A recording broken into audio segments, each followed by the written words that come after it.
Hola, muy buenos días a todos, señoras y señores, y bienvenidos al Primer Café. Es jueves 4 de mayo y ayer se produjo la apertura solemne de las Cortes. Ayer las Cortes se vistieron de gala para recibir a la familia real e inaugurar este periodo de sesiones.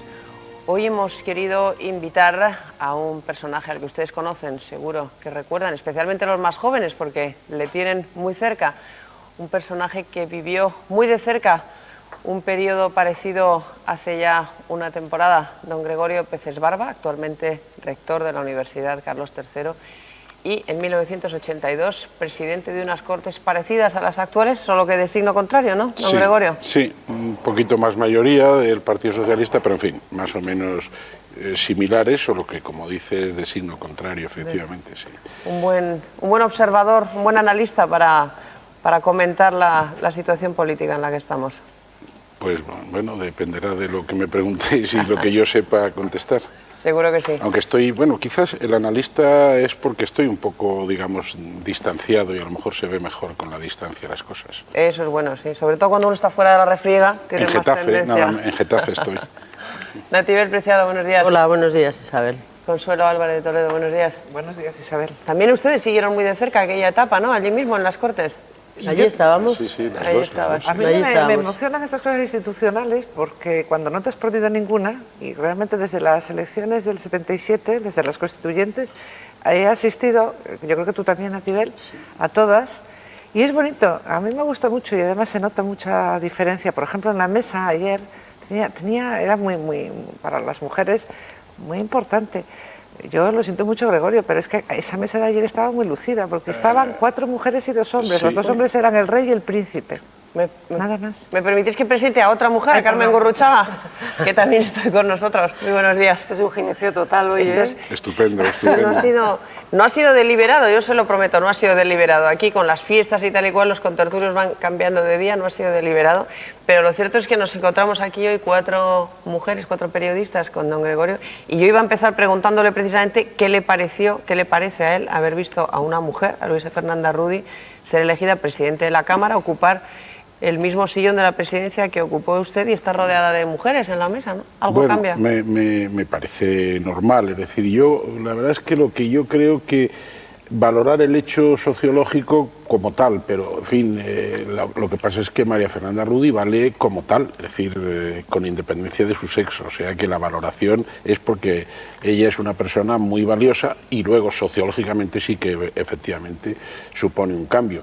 Yo creo, si no me equivoco, que en mi época estaba María Victoria Fernández de España y me parece que nada más, que esa era la única mujer que representaba, que era vicepresidenta segunda o vicepresidenta tercera en representación de Alianza Popular, y lo demás pues eran todo hombres, y ahora realmente el cambio ha sido importante. Yo quiero entrar a saco en el partido porque ya que el rector es un gran analista y sobre todo además está implicado en lo que le ocurra a su partido, yo quiero saber en qué consiste la renovación del partido, cómo se puede poner orden en el caos que lamentablemente está viviendo su partido. La renovación es una cuestión de edad, ahora dicen, hay 2 candidatos ya a cara descubierta, Rosa Díez y Rodríguez Zapatero, uno quizá no a cara tan descubierta que es Bono, incluso pueden salir muchos más. ¿La renovación es una cuestión de edad, de caras nuevas? No, yo creo que no, yo creo que es una cuestión de personas que no tengan vinculación con las políticas que se puedan considerar fracasadas con anterioridad. Es decir, yo creo que puede haber un sesentón, y no me estoy desde luego propugnando ni mucho menos, que pueda ser tan renovador como una persona de 25 años. Yo creo que son las ideas y son las posiciones que se distingan de algunos errores que se han podido cometer y que devuelvan al Partido Socialista pues la imagen unitaria y sólida que tuvo en el año 82 cuando ganó de esa manera que recordaba antes Isabel las elecciones. ¿Cuáles son esas políticas fracasadas y con qué nombres habría que asociarlas a su juicio? Bueno, yo creo que los problemas fundamentales han sido de no presentar, primero de no cohesión, un problema que está vinculado a una autonomía de las federaciones y que ha permitido unas políticas que no han sido unitarias y que han dado una imagen distinta de la que la gente tenía del Partido Socialista.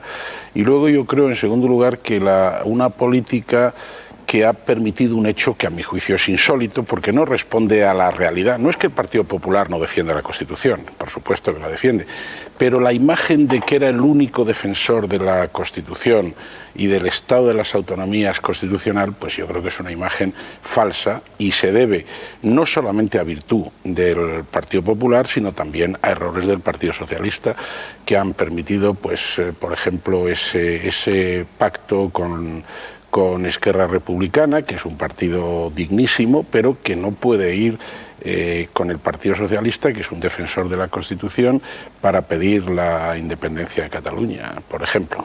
¿Y con quién habría que asociar? ¿Con qué personajes? ¿Con qué corrientes habría que asociar esas políticas? ¿Con Almunia? ¿Con el anterior secretario general? Yo creo que Almunia es una persona extraordinariamente valiosa, honesta, que ha estado en el lugar equivocado en el momento equivocado. Es decir, si a mí me dicen ahora, y bueno, ¿y quién es su candidato ideal para secretario general del Partido Socialista? Yo diría Almunia. Para mí, ¿ahora o antes? Para mí el candidato, antes y ahora, es decir, el candidato ideal fuera de circunstancias es Almunia, que es una persona que a mi juicio pues reúne las condiciones de formación, de honestidad y de firmeza necesarias. Lo que pasa es que es una persona que ha sido quemado por esa situación anterior. ¿Y a qué atribuye usted que le haya salido todo tan mal? Bueno, pues yo creo que es que hay un contexto de cosas, en primer lugar las primarias, que pierde Almunia, gana Borrell. Yo creo que lo que ocurre es que los militantes que votan pues querían de alguna manera manifestar su rechazo, su distanciamiento con la situación anterior y entonces, y con esa especie de partido cerrado en sí mismo y que entonces rechazan al que ellos consideran que es el candidato de la continuidad. Cuando Borrell pues también tenía que ver con la continuidad. Y luego cuando Borrell se va, y no por culpa de Almunia, eso es una de las grandes calumnias que han corrido por ahí, cuando se va, pues Almunia tiene la debilidad en ese momento de aceptar las presiones que le hacen para que siga y para que no se produzca un vacío. Y entonces, ¿Es que alguien en ese nivel no cree usted que debe tener una claridad de criterios y un acierto en los criterios que Almunia no tuvo ni siquiera cuando convocó las primarias? Bueno, a mí me hubiera gustado verla a usted ahí en ese sitio también. Es complicado. No, pero quiero decir que es... Yo a Almunia le comprendo porque se ha sacrificado mucho y el sacrificio ha sido absolutamente inútil. ¿Quién le presiona a Almunia para que siga? Bueno, el resto de la ejecutiva y, o sea, era el sector que estaba allí que quería pues evitar un vacío que luego inevitablemente se ha producido después. Cuando dice usted que la renovación consiste en encontrar personas que no estén vinculadas a las políticas fracasadas, ¿se refiere a políticas más o menos circunstanciales, como la que haya podido hacer Almunia o Pérez Rubalcaba, o se refiere a Felipe González, que bueno, digamos que es la sombra que planea siempre? Yo creo que Felipe González ha sido un extraordinario presidente que ha cometido algún error junto a enormes aciertos y que ha conducido muy bien el gobierno español durante muchos años, ha cambiado este país, es decir, el cambio de este país se produce bajo los gobiernos de Felipe González y luego se continúan con los gobiernos de Aznar, pero hay algunos errores y yo creo que fundamentalmente uno, que es el error de no reconocer la responsabilidad política en los temas de corrupción y de guerra sucia. Responsabilidad política, pues yo creo que no tiene otra. Entonces, si eso se hubiera reconocido, pues probablemente, como algunos le sugeríamos en su momento, pues a lo mejor la cara sentada en el banco azul ayer no era la de José María Aznar, sino seguía siendo la de Felipe González. Entonces yo creo que eso es un hecho que no invalida la enorme categoría, yo creo que personal y el prestigio de Felipe González, pero sí que es un fallo tan serio que yo creo que él debe estar ahora mismo al margen de las cosas que se produzcan, aunque comprendo que eso es muy difícil también. Ayer lo que se contaba entre la gente del Partido Socialista, que más o menos hasta ahora lo ha dirigido, es que la fórmula que parece más viable de cara a la renovación de personas es que fuera secretario general Bono y secretario general adjunto y portavoz José Luis Rodríguez Zapatero, entre otras cosas porque Bono no es parlamentario. ¿Y usted considera que es imprescindible estar en el Parlamento? ¿Y el Parlamento es tan importante? ¿Se puede liderar un partido político al margen del Parlamento? ¿O en este caso, en realidad, quien se alzaría con el santo de la limosna sería Zapatero por estar sentado en el escaño? Bueno, yo primero diría que de los tres candidatos que han sonado hasta ahora, pues a mí me parecen bien los tres. O sea, yo creo que cada uno tiene sus virtudes y sus defectos, sus fortalezas y sus debilidades, pero son personas que pueden ser secretario general. Sinceramente, a mí me parece que en un sistema que es parlamentario es muy importante estar en el Parlamento. Es decir, y si no se está en el Parlamento es o bien porque se va a estar en la siguiente legislatura y eso es el momento necesario para poder presentarse a unas elecciones, o porque uno va a ser secretario general sin ser candidato a la presidencia del gobierno.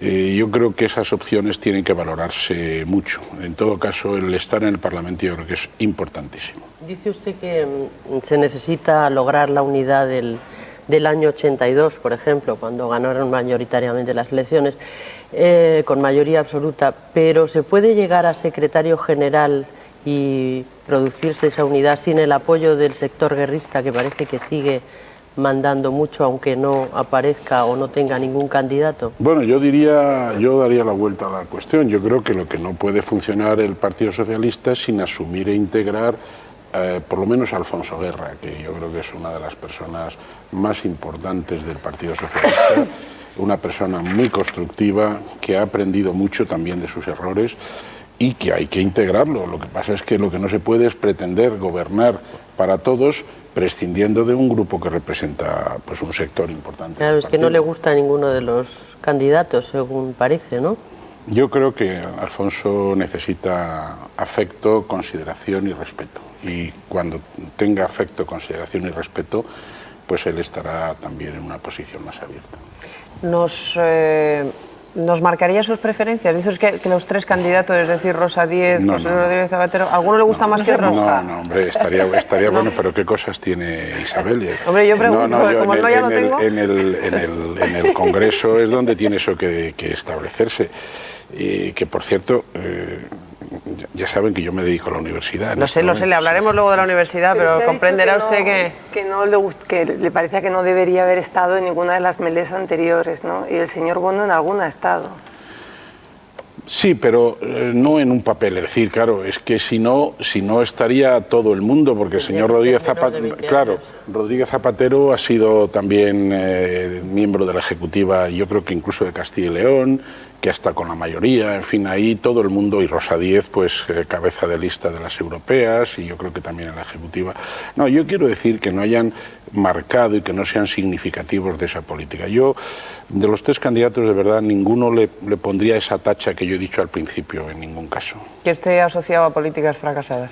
Eso, de una manera muy determinante, claro. Decía usted que si uno no está en el Parlamento puede querer decir o que va a estar en la legislatura siguiente o que va a ser un secretario general sin ser candidato.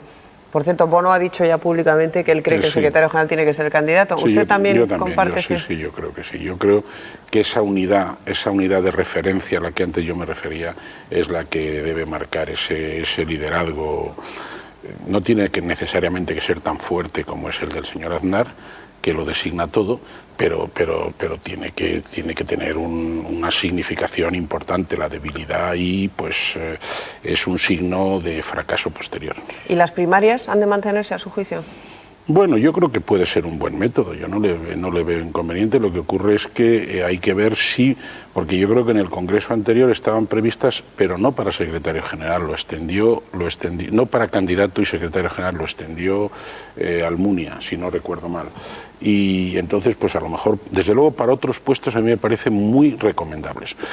Candidato y secretario general, pues no hay que excluirlo, pero me parece que tampoco es imprescindible. Ver que la vida de los partidos políticos es curiosa. Yo le estaba mirando ahora, Isabel, a don Gregorio, y como yo he vivido con él desde la época del último congreso en el exilio, se me ha venido a la mente toda la trayectoria del Partido Socialista. El otro día Rodríguez Ibarra, aquí en esta mesa, hacía una propuesta muy innovadora, y eso es porque los partidos son como las personas, se renuevan, ¿no? Y era que se tuviera en cuenta a la hora del poder interno en el PSOE el número de votos obtenidos por ejemplo, él como en Extremadura tiene una mayoría muy grande, pues iba en coche, esa es la verdad, ¿no? Y sin embargo, por ejemplo, criticaba de José Luis Rodríguez Zapatero que en León no haya obtenido un buen resultado. Hombre, que por cierto no sé cuándo viene, Isabel, lo vas Mañana. a tener, ¿no? A mí Mañana me hubiera viene- gustado colocar a mi amigo Rodríguez Ibarra en León o en Palencia, que claro, todo depende de dónde se sitúe uno. O sea que... Sí, León no es, o en no Galicia. es plaza fácil, entre otras cosas, porque es mi tierra y me lo conozco muy bien. Sí. Bien. Y en estas circunstancias, ¿cómo calificaría usted la situación del Partido Socialista a día de hoy? Bueno, yo creo que es una situación de espera y de preparación de una reorganización que es imprescindible con 8 millones de votos, lo cual no está mal, hay que decirlo. Entonces yo creo que es un capitalito que para empezar no está mal. Ya no quisiste decir de Un unida, ¿verdad? pronóstico, don Gregorio, un pronóstico. ¿Cuánto tiempo cree que va a estar el gobierno del PP teniendo en cuenta los méritos del PP y la situación del Partido Socialista? Bueno, yo creo que eso de los méritos y los Digo un deméritos pronóstico, pero hay que cambiarlo un poco, porque yo creo que hay que reconocer al adversario las cosas buenas que hace. Entonces yo creo que el error de decir, no, todo descalificar, error al que también incurrió de manera muy seria el PP en su momento, yo creo que se equivoca. Yo creo que el PP ha hecho unas cosas que están muy bien en algunas dimensiones, y que esa imagen de firmeza y de unidad constitucional está muy bien, y que bueno, el Partido Socialista pues tiene que hacer un esfuerzo importante para, manteniendo ese mismo planteamiento, dando ese mismo mensaje constitucional. Yo creo que en realidad lo que ha pasado en estas últimas elecciones es que el país ha dicho, esta Constitución nos va bien, y el que más la ha defendido pues es el que se lleva y además le vamos a dar más votos para que pueda defenderla y pueda actuar con libertad. Tiene que hacer eso el Partido Socialista, y luego después tiene que marcar sus distancias en otras cosas, es decir, porque ahí todavía hay cosas que los socialistas, yo por lo menos que lo veo desde, pues no me gustan, no me gustan las excesivas esfuerzos o de impulso de privatizaciones, no me gustan una peculiar forma del mercado. Eso que decía Adam Smith, de que cuando 3 empresarios se juntan en una habitación siempre conspiran contra el mercado, pues es verdad, a veces, y en realidad el monopolio y todo eso. Yo he pronosticado que antes de 10 años los grandes defensores del mercado va a ser el Partido Socialista, del mercado de verdad. Donde entonces, bueno, esos y otros muchas dimensiones, pues política social, pues hay elementos para diferenciarse. Y al estilo Tony Blair, o ya lo son, ¿no? Al estilo del socialismo democrático. Yo creo que Tony Blair es una de las posibilidades. A mí me parece que hay posibilidades. Yo me situaría más bien en una línea próxima a Jospin. Uy, Jospin, pobre, si está rectificando a marchas forzadas. No sé si está rectificando, pero a Francia le van muy bien las cosas. Sí. Hombre, a nosotros tampoco nos van mal. Don Gregorio, ¿cuáles fueron los errores principales del PSOE en la utilización de su mayoría absoluta? Lo digo porque tal vez a partir de ahí podría usted hacer alguna indicación al PP sobre las tentaciones que se le van a presentar y las que tendría que evitar. Yo creo que la arrogancia es la primera tentación que hay que evitar, y luego, pues efectivamente... ¿El PSOE del 82 fue arrogante? Pues yo no sé si el del 82, pero progresivamente sí que fue arrogante, y el desprecio a la oposición. Es decir, yo creo que esa idea de que vamos a estar 30 años y estos no valen para nada, el PP cometería mucho error si hiciera lo mismo, porque el Partido Socialista tiene muchas posibilidades de ser en el futuro. Entonces yo creo que ese desprecio... Y luego, no debe tener debilidad en la defensa de la Constitución.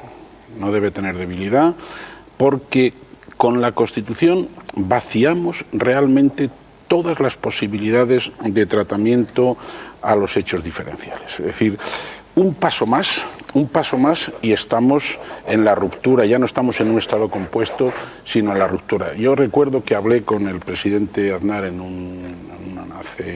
al principio de la anterior legislatura, y le dije, presidente, en ese tema no se puede tener debilidad ninguna. Y el presidente me dijo, no tengas preocupación. Y yo hasta ahora tengo que decir que en ese aspecto el gobierno del PP no me ha defraudado. Y en ese contexto, don Gregorio, todo este conflicto del País Vasco, que yo creo que se está clarificando mucho gracias a la publicación de documentos o a la explicitación de actitudes como la del PNV y como la de ETA. En ese contexto, ¿qué solución cree usted que se debe dar a las... ¿Qué debemos hacer el gobierno, la oposición, ante esta nueva situación que el PNV está planteando con estas nuevas... Bueno, yo creo que el gobierno y el Partido Socialista pues lo que tienen que hacer es seguir haciendo lo que hacen. Es decir, yo creo que quien tiene que rectificar es el PNV, evidentemente. Es decir, yo creo que ahí hay una perversión moral muy seria, que es el de intentar, yo creo que es la clave de todo, es igual que hayan firmado, que hayan puesto el sello, a mí me da igual, pero la perversión moral que supone el intentar obtener beneficio de violencia y de asesinatos. Yo le recomendaría a Arzallus, que es una persona culta, que lea los clásicos, que lea los clásicos. ¿Qué está pasando, Arzallus? Porque es que lo normal de los periodistas en estos días, comentaristas y tal, es que si digas que Arzallus se está volviendo loco, sí, ¿o no? Ojalá. Bueno, yo no lo sé. Yo lo que sé es que la desmesura y la desorientación que produce, y además también la política tiene una dimensión pedagógica, ¿verdad? Los mensajes son todo lo contrario de lo pedagógico a la juventud vasca, ¿verdad? Son unos mensajes de... Por eso decía yo los clásicos, la fuerza nunca hace derecho, decía Rousseau. Y entonces esas parece que son frasecitas así sencillas, pero son claves. La fuerza no hace derecho, y el intentar construir desde la fuerza un desarrollo de libertad para el País Vasco es un sinsentido tan enorme que yo espero que dentro del propio Partido Nacionalista Vasco surjan personas que digan, ya está bien. Pues sigue habiendo gente en el Partido Socialista Vasco partidaria de aproximarse al PNV y de no romper, como por ejemplo don Elorza, que acaba de dimitir de la Ejecutiva. Sí, yo creo, hay que entender también eso, es decir, yo creo que ahí hay dos... puede haber una situación un poco de mimetismo del pasado, pero también puede haber otra situación de decir, no, tenemos que tenderles la mano. Tenemos que tenderles la mano para evitar que esos se hundan en el... Yo creo que ahí hay dos posiciones, una de tender la mano sin, digamos, disminuir la gravedad de lo que está haciendo el PNV, pero decir, no, ustedes tienen que rectificar y aquí estamos para ayudarles, y otra que es la de empujarles para que se hundan más. Yo prefiero la primera. Pero la de tender la mano, pero dejando muy claramente las cosas dichas, y que por ese camino la mano se puede tender cuando alguien rectifica. ¿Pero la mano incluye pactar con ellos algo, gobernar con ellos algo? Gobernar con ellos fuera del pacto de Lizarra, ¿por qué no? Pero tiene que ser a la situación anterior a la Unidad de Acción Nacionalista. Claro. Sí, yo creo que es que eso, y al final a lo mejor lo que necesita el País Vasco es un tripartito. Pero un tripartito de verdad PP, PSOE, PNV. y PNV. ¿Y un bipartito PSOE-PP? Tampoco es democrático, ¿por qué no? También lo que pasa es que hay que valorar lo que eso puede, digamos, yo creo que esa es la apuesta del PP. Yo creo que el PSOE no ha dicho que no a eso, yo creo que ya han dicho que estarían dispuestos a apoyar y a mí me parece que eso es una cosa democrática. Si el PP tiene mayoría y los ciudadanos vascos lo quieren, ¿por qué no? Lo que hay que hacer es valorar si eso no puede llevarnos a otras situaciones que no sean buenas, pero eso ahí está por ver. Desde luego decir no, en absoluto. La gran transición en el País Vasco sería un gobierno que no fuera nacionalista, claro, eso sería sí, pero más delicado quizá, sin una dialéctica de enfrentamiento. Es decir, que claro, si eso es natural, a mí me parece perfecto. Si eso es forzado, tengo mis dudas. No, yo quería plantear los ataques reiterados que están sufriendo militantes del Partido Socialista, concejales... Y del Partido Popular, de los dos. Eso es terrible. Es decir, y que luego después de eso el señor Arzallus se atreva a hablar de democracia tutelada. Es decir, cuando nosotros hicimos la Constitución teníamos preocupación, pero nadie iba a mi casa a romper los cristales para que no pusiéramos un artículo en un sentido. Es que es una diferencia enorme entre un caso y otro, ¿no? Eso me parece espantoso, ¿verdad? Y además es el gran fracaso del PNV, porque la función ya desde los inicios de la modernidad de todo poder político es garantizar la paz y la seguridad. Cuando un Estado o un gobierno o una administración no garantizan la paz y la seguridad, ese gobierno ha fracasado absolutamente. Las demás cosas, la libertad, los derechos humanos restantes, son muy importantes, pero lo primero es la seguridad, y en el País Vasco no está garantizada. No, lo que yo le iba a plantear, además de eso, es la posibilidad de que desde el Partido Socialista Vasco se articule algún tipo de reacción. Todos tenemos en mente el triste GAL del que hablaremos ahora, pero yo me refiero a una reacción más espontánea, ¿no? El otro día hubo declaraciones de miembros del Partido Socialista en Guipúzcoa diciendo que esto no se puede consentir más, que hay que responder, que hay que organizarse. El Partido Socialista, a diferencia del Partido Popular, en el País Vasco tiene un arraigo muy antiguo, muy sólido y muy social, ¿no? No es como el Partido Popular, que es un partido de nueva creación, de nueva planta. Aquello, el Partido Socialista es un partido que lleva 100 años sólidamente asentado y en el Yo espero que no caigan en esa tentación, pero además es antigua, porque claro, es la reacción inmediata. Yo me acuerdo pues debía ser el año 79, 80, que quemaron también la Casa del Pueblo de Tolosa, y yo estaba en Bilbao y fui allí en nombre de la Ejecutiva, y los compañeros me decían, lo que necesitamos son pistolas. Pero aquello era porque tenemos que defendernos de esta gentuza, ¿verdad? Yo creo que eso no, que para eso están. Ese es el que el Partido Socialista, alguien haya dicho que hace falta una defensa social, es el mayor signo del gran fracaso del gobierno nacionalista vasco.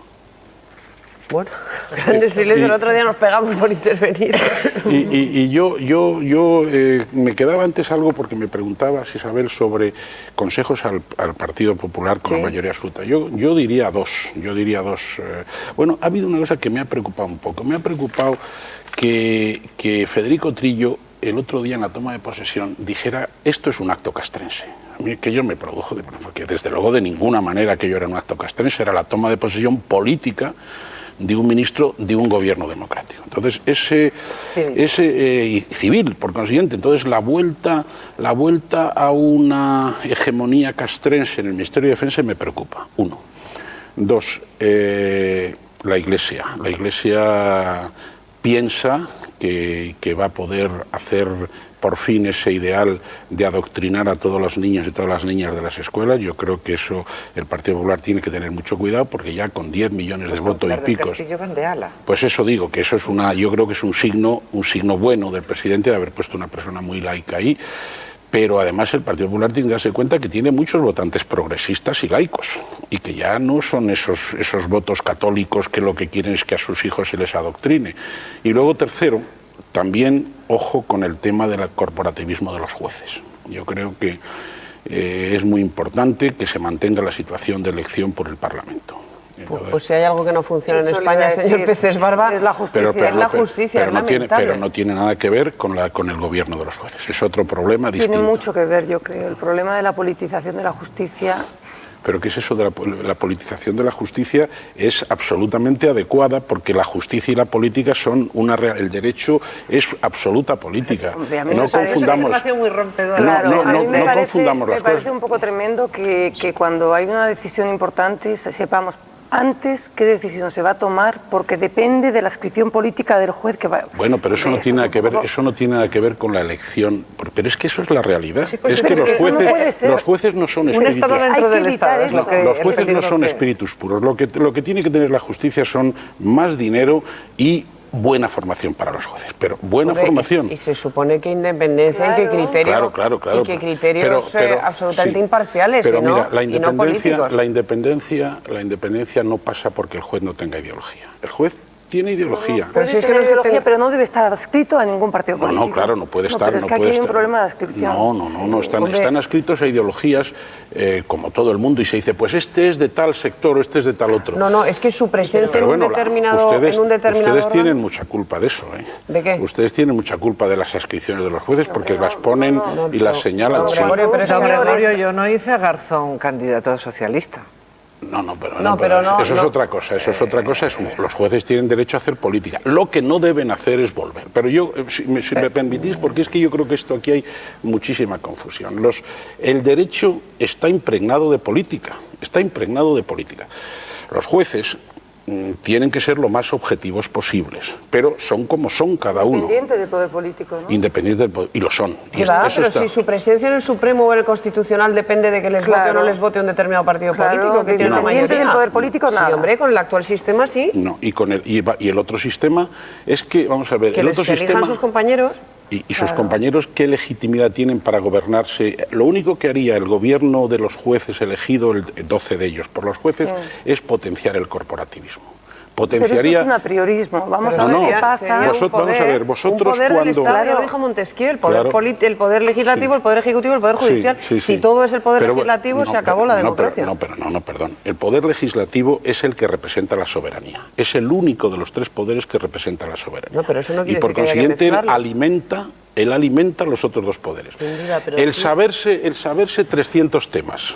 El saberse 300 temas, el saber lo que es la enfiteusis y el saber lo que es la hipoteca o la prenda, no son motivo para elegir a un gobierno de ninguna manera. Eso yo creo que es un error tremendo y produce un corporativismo tal y una potencia. Bueno, yo me remito... Y lo otro, una politización tal que... Pero si No, sí, vosotros aquí no vamos se a ver... discute la politización, lo que se discute vosotros- es la dependencia partidista. Claro. Bueno, que hay pero- jueces que hacen seguidismo Bueno. del partido que les nombra y Claro. entonces Vosotros cuando en un periódico se habla de la Asociación Profesional de la Magistratura, los periodistas ponéis entre paréntesis conservadora. Francisco de Vitoria, centrista. Jueces para la Democracia, progresista. Entonces, ¿qué ocurre? Que es mejor el conservadurismo, el centrismo y el progresismo de los jueces que el de los partidos No, pero políticos es que distinto. representan. Pero es distinto, por lo menos hay división de poderes, hay separación. Es que si Pero- todo el poder pero es no, uno ¿cómo va a solo, haber- pero entonces cómo- el partido no, de no, winner takes ¿cómo- it all, pero que ¿cómo va a dicen haber los anglosajones. separación de El poderes, que gana las Isabel? elecciones ya lo gobierna ¿Cómo va a todo, haber se acabó. separación de poderes? ¿Cómo va a haber separación de poderes si los jueces no tienen ningún contrapeso? O sea, los jueces son... Ahora el que no tiene ningún contrapeso es el Parlamento. Los jueces, Sí, los bueno, jueces esto parece en una, el una siglo... clase de teoría política y los saber el jueces en- contrapeso del Parlamento son los propios ciudadanos. Los jueces en el siglo XVIII, 4 años después, los claro. jueces en el siglo XVIII son la boca muda, decía Montesquieu, que pronuncia las palabras de la ley. Y por eso, porque no tienen ninguna soberanía detrás, como tales jueces, se les coloca para que interpreten el derecho, para que aclaren lo que las leyes no dicen, para que controlen al Ejecutivo e incluso para que controlen al Legislativo. Fíjate si tienen... Y esto va produciendo un cambio tal que en este momento el poder más grande y al mismo tiempo con más posibilidades de despotismo, porque es el que tiene menos control, son los jueces. Si además a ese poder le añadimos la potestad de elegirse su propio gobierno, entonces hemos convertido en un Estado dentro del Estado. Vamos a... yo quería bueno, no sé, preguntarle por la, Isabel, por la sentencia eso iba del yo, caso Lasa y Zabala, porque le pregunto porque el otro día aquí un compañero suyo de partido, Rodríguez Ibarra, pues dijo que le parecía injusta y que a todas luces creía inocente al general Rodríguez Galindo. Bueno, yo creo que eso es una opinión personal, es decir, yo soy jurista y yo, para mí, el resultado de hechos probados de una sentencia me merece todo el respeto. Ahí es donde tienen que tener poder los jueces, no distribuyendo y haciendo la autodisciplina, ahí. Y entonces esa es una sentencia, bueno, donde han llegado a esas conclusiones, de acuerdo con los criterios normales en el enjuiciamiento, y yo no tengo nada que decir, me parece que eso tiene un recurso, y en ese recurso se verá lo que tenga que hacer, y el Supremo dirá la última palabra. Y ¿Usted lo va- que diga el Supremo es la verdad jurídica. ¿Avalaría la petición de indulto que formuló Rodríguez Ibarra y que han formulado otros, pues, el propio Vera, por ejemplo? Pues y yo otras creo que personas? depende de las circunstancias. Yo creo que en este momento no. Habrá que esperar un poco y el contexto, si se produce una situación de pacificación general, obviamente sí, porque claro, no van a salir los etarras de la cárcel y van a quedarse en la cárcel estos señores. Pero usted los equipararía en... Yo iba a preguntar lo mismo, lo del indulto. ¿Usted equipararía en la petición? No, equiparar unos y otros no, son No. dos cosas totalmente diferentes. Pero avalaría el indulto entonces en un contexto de pacificación. En un contexto, y yo creo que lo avalaría la inmensa mayoría de los ciudadanos. Hablábamos antes de la Universidad, nueva habrá ministra, que- de, Un poquito. de la nueva Pilar del ministra Castillo. de Educación, de Pilar del Castillo, y quería saber qué le ha parecido su, Pues muy su- bien, su me ha nombramiento. parecido muy bien, es una persona muy competente, es una colega, por fin un catedrático, en fin, yo no es que quiera, pero en fin, un catedrático de universidad que sabe un poco lo que son las cosas y que conoce mejor, que no tiene que aterrizar. Hay personas muy inteligentes Qué buena ministra de otras cosas hubiera sido Esperanza Aguirre, pero claro, en educación pues no sabía mucho, tardó mucho en enterarse y tal. Pero tuvo también, dicho sea en favor suyo, una posición muy clara en relación con el tema de la enseñanza de la religión. Y yo creo que Pilar del Castillo tiene que abordar el tema de la reforma universitaria y tiene que potenciar la financiación de la enseñanza universitaria desde el Estado, porque las transferencias no suponen que el Estado se pueda lavar las manos. ¿Por qué el informe Brical ha tenido esa contestación entre los estudiantes? El informe Brical es, digamos, el gran estudio sobre la situación de la universidad para la gente que no está entendida. Es un buen estudio, es un estudio que encargamos los rectores, que se ha financiado desde una entidad bancaria que ahora ayuda mucho a la universidad, y que lo que hay que hacer es discutirlo y estudiarlo, pero en fin, sin saber nada, ya lanzarse a la calle a protestar. A mí me ha sorprendido, sí. A mí me parece que es un error de un grupo minoritario, pero que un grupo que yo creo que se ha descalificado mucho al hacer eso, sinceramente. Hablaba usted de la posición que tuvo Esperanza Aguirre en la cuestión de la enseñanza de la religión. También tuvo una posición muy firme en la cuestión de la enseñanza de las humanidades, en la que su partido, los partidos nacionalistas y el Partido Socialista la dejaron sola. No me perdona usted una, qué barbaridad. Es que parece que tiene usted una lista con todas las maldades del Partido Socialista. Yo creo que eso fue un error absoluto, claro está, por supuesto que sí.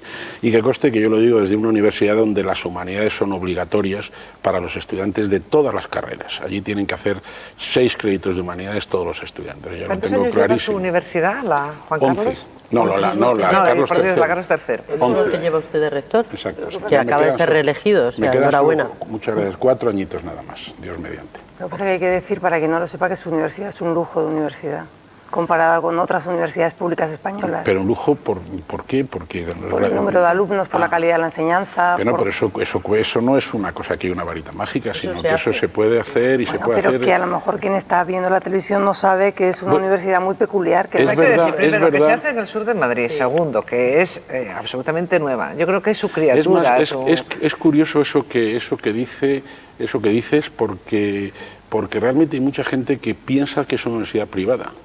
No es una universidad pública, pero un lujo para una universidad pública. Lo que pasa es que mi discrepancia es que yo creo que las universidades buenas son las públicas, en general. Es decir, incluso la peor. En cuanto a calidad de enseñanza se refiere. Sí, porque es donde están los maestros. La peor de las universidades públicas yo creo que es mejor que la mejor de las nuevas privadas. Es decir, yo creo que hay privadas de la Iglesia o clásicas que son unas universidades solventes y que están muy bien, pero el intentar hacer una universidad para ganar dinero, eso es uno de los errores más grandes que hay.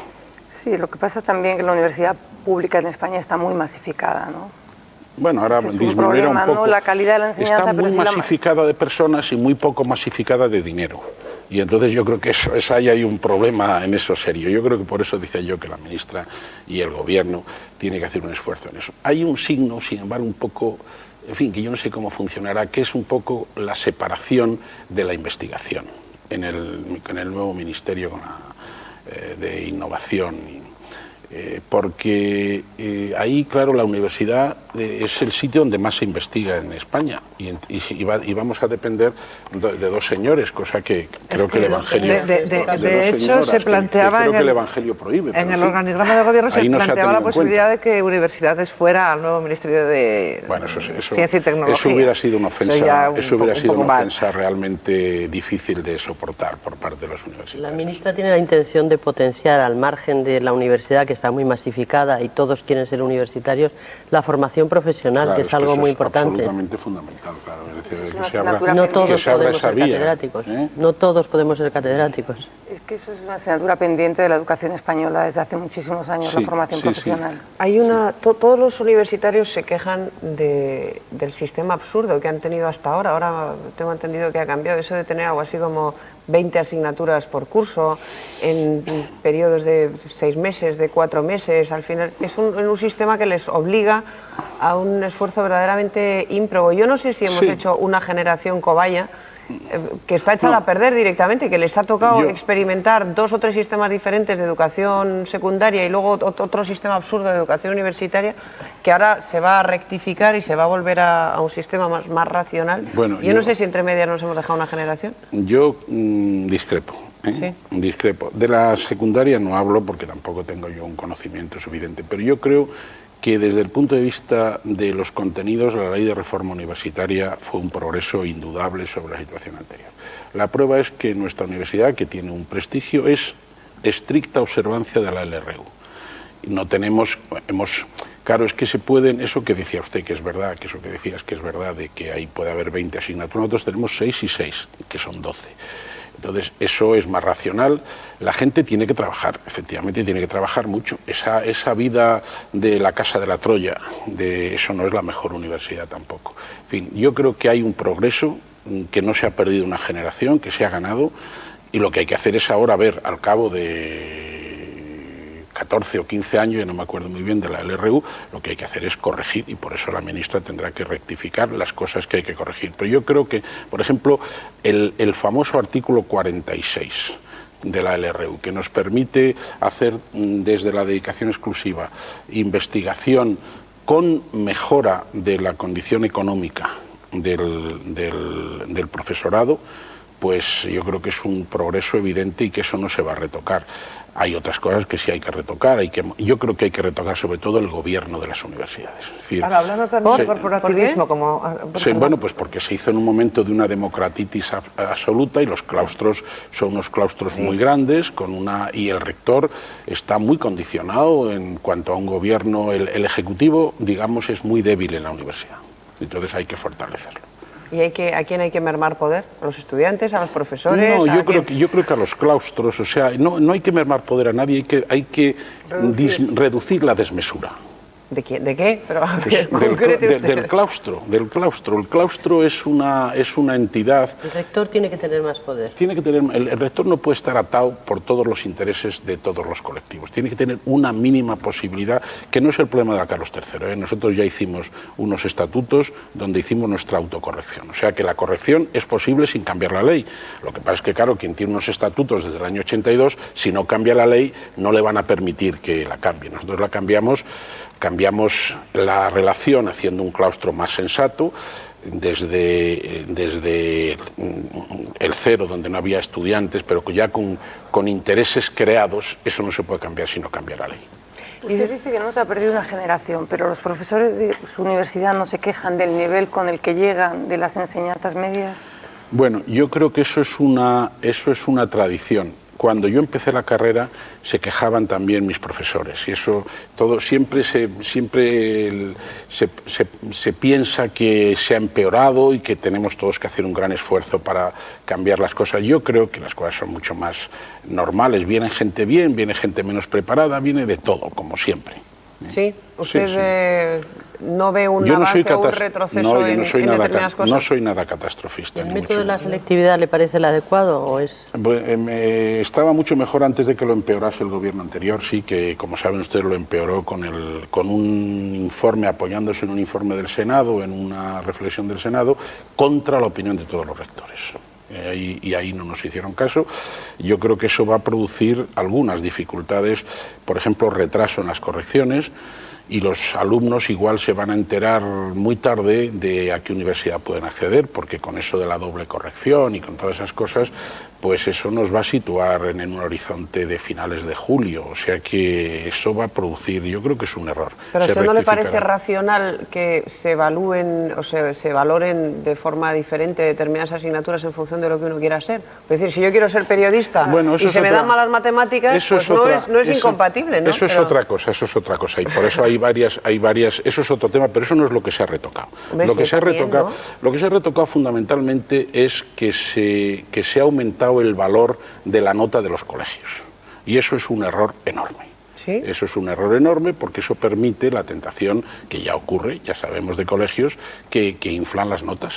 Entonces, pero también, como ustedes lo saben, luego la bajan, porque lo que sucede, como ustedes lo saben, luego la bajan. Ya sabe inspeccionen lo que dicen a nivel de inspección, que se inspeccionen los colegios. El Ministerio y las comunidades autónomas, no las universidades. Claro. Pero la libertad de cátedra es... Yo no le puedo decir a un profesor de mi universidad cómo tiene que poner las notas, ni qué notas tiene que poner. No puedo decírselo nunca. Entonces, bueno, eso es... Hombre, pero que un chaval se juegue su futuro, porque en el sistema español, en función de la nota que obtienes en el examen de selectividad, puedes elegir una carrera u otra, frustrar una vocación toda la vida, cada vez es menos. Que se juegue eso a un examen es un poco injusto, cada vez es menos el problema, pero ve usted desde otro punto de vista, ve usted que es el único control que hace el Estado de la enseñanza. Es decir, de esa vieja idea de la Ilustración de que de que la enseñanza tiene que estar, digamos, controlada desde el Estado, que es un bien público la enseñanza, es el único control que hace el Estado. el único, es esa selectividad, y yo creo que eso es un elemento también a tener en cuenta. Es decir, y los alumnos en general cada vez va disminuyendo más. El único, pero radical. El único y tan muy, radical. y Si muy tienes que hacer importante. examen de selección un día con fiebre, por ejemplo, o que has dormido mal, yo me pues... acuerdo que yo hice el preuniversitario, yo no soy de examen de estado, no soy tan viejo como para eso, pero hice el preuniversitario y aquello era muy duro. No, yo Aquello también era lo muy hice duro, y no sé si era más duro o menos que esto. Hombre, esto allí se suspendía más, ahora aprueba el 80% más o menos de la gente. Sí, pero el problema es que incluso aprobando mucha gente no puede estudiar lo que quiere. Pero o sea, el problema es que es un menos. sistema que frustra vocaciones. Cada vez menos. Es decir, Porque hay hay menos algunas, chavales. no, y porque ha habido más.